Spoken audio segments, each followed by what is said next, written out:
Rajarshi Shahu government servant cooperative बँकेची 108वी वार्षिक सर्वसाधारण सभा आज प्रतिभानगर हाऊसिंग सोसायटी हॉलमध्ये आयोजित करण्यात आली।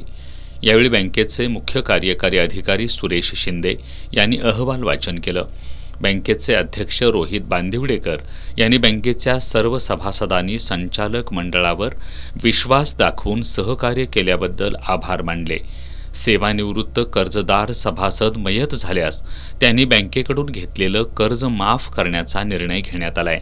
बँकेनं अहवाल सालात रक्कम 2,57,00,000 इतका विक्रमी नफा मिळवल्याचं अध्यक्ष बांदिवडेकर यांनी सांगितलं। या सर्वसाधारण सभेत मांडण्यात आलेले सर्व विषय एकमतानं मंजूर करण्यात आले। यावेळी उपाध्यक्ष सदानंद घाडगे यांच्यासह सर्व संचालक सभासद उपस्थित होते।